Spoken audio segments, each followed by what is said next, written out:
Welcome back to my channel, everyone. I'm Charles from Charles N Photography.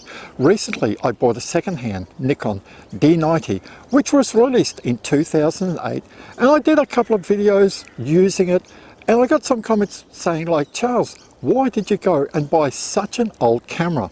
For two reasons, and this is what I'm going to talk about, why you should think about buying the Nikon D90 in 2021.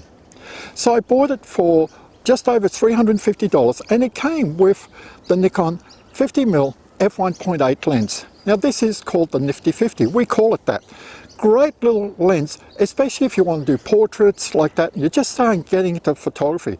The reason I bought it, for me personally, was I wanted a second camera, not so much for myself, but when I go out and about, my daughter's very keen in photography. I didn't want to spend too much money on a second camera, so at $350 it was a great camera to buy. Now understand, although it was released in 2008, it is still, in today's market, a very good camera. The pictures that you can get on the photos are just really good, and paired up with the Nikon 18 to 140mm lens, which I did a review on it, and by the way, it is my #1 video on this channel. It makes it such a good kit. Now you can get the 18 to 140 second hand for around $200. So you're looking at just over $500. You're getting yourself a very good second camera. But the main reason I made today's video is that in today's environment, not everybody has a chance of going out and buying a new camera. There are so many second-hand cameras out there, and some of them are good, some of them are bad. And this is why I want to talk about why I bought the D90. This was the flagship in 2008 for Nikon. It is so much better. I had the Nikon D70S, the Nikon D80.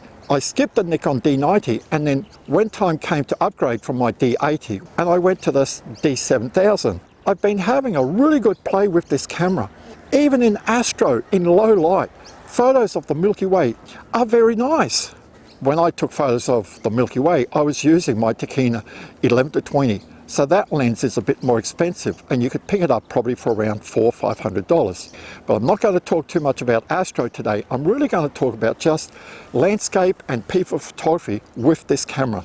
Because if you don't have much money, then you're just looking for a good kit to start yourself with, get your feet wet in photography, and then when the time comes to upgrade, you'll know exactly what you want. And you won't have spent too much on your first camera. Plus, you can always keep it, has a backup camera, has a second camera, especially if you have kids that you can say, okay, well, let's go out somewhere. You can take the old D90, and I've got my newer camera.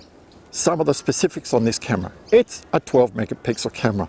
The metering on this camera is great. Now, how good is it?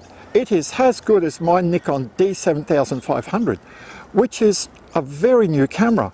And Nikon here have rated this camera, and people rate it as one of the best cameras of its time. Now just take a look at some of these photos here that I took.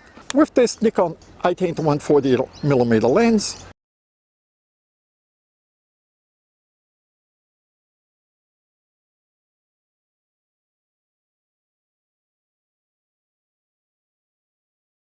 the colours are nice and sharp.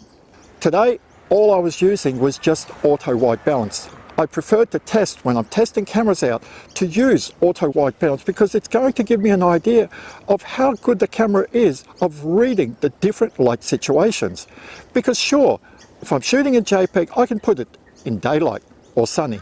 I can put it in fluoro, I can put it in cloudy. So I'm forcing the camera to choose a certain white balance profile.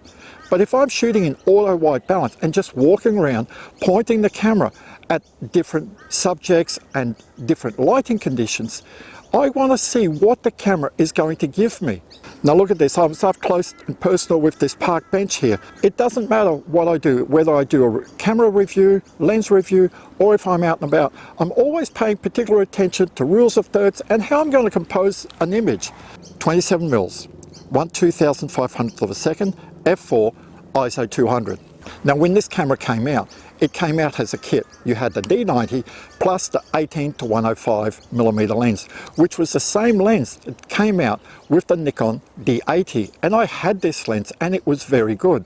But if you're looking for this secondhand these days and it doesn't come with a lens, then definitely look at the 18 to 140 millimeter lens, because it is such a better lens than the 18 to 105. Not only does it give you 35 millimeters extra zoom distance, but the lens itself is so much better. This is very good for landscape and all that. But you're saying, what about if I want to shoot wildlife? Well, any of the 70 to 300 millimeter DX Nikon lenses will fit on here, apart from the latest AFP 70 to 300, which I've recently done a review on, and I've bought and I use it with my D500 when I go out with my daughter, because she loves using this lens to photograph wildlife. I've also owned the Nikon 200 to 500 millimeter lens for wildlife, but that is too heavy of a lens for her. So if she's out with me, then during the course of the day, I'll swap the lens over and I'll put the 70 to 300 on there for her, and she can have a play and take some photos of some birds and all that. But the AFP lenses, any AFP lens, will not work on this camera. Now this camera will not go down to ISO 100. You can use LO 0.3, LO 0.7, and this will take you to ISO 100. But the recommended base setting for this camera is ISO 200. I have found no difference between ISO 100 on this camera if I force it to go to ISO 100 or ISO 200, because this is what the camera, the sensor, was designed to use, ISO 200. So use ISO 200. Now for Astro, I've taken photos at ISO 3200, which is its maximum setting. After that, you have to go into the H1, H2, H3 settings. So you're forcing the sensor to use an ISO setting that it was never designed to do. Nikon gives you the opportunity of that, but the range of ISO on this camera is ISO 200 to ISO 3200, and this is where you'll get your best photos. My only recommendation, even though we can use ISO 200 to ISO 3200 in this camera, is that you pay attention to your ISO setting. Don't use an ISO setting higher than what you need to. Now let's get back to the 50mm f1.8 lens that I got with this camera. We call it the Nifty 50. This is such a cheap lens. You can pick this lens up on eBay, on Gumtree, wherever you like, secondhand, for around $100, and it is such a good lens.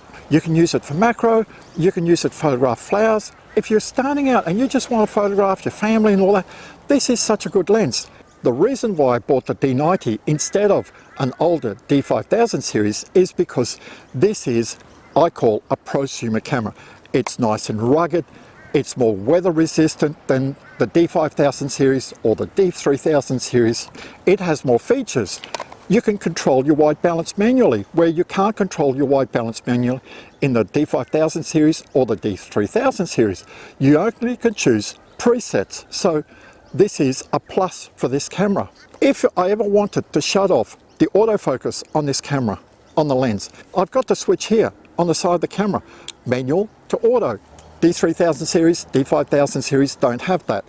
It's only in these cameras that you can have this. So in closing, would I recommend a D90? Definitely. For $350, and if you're looking for a second-hand lens, then for around $550, $600 maximum, you've got yourself a very good entry-level camera. So thanks for watching, enjoy your photography, and I'll see you next time.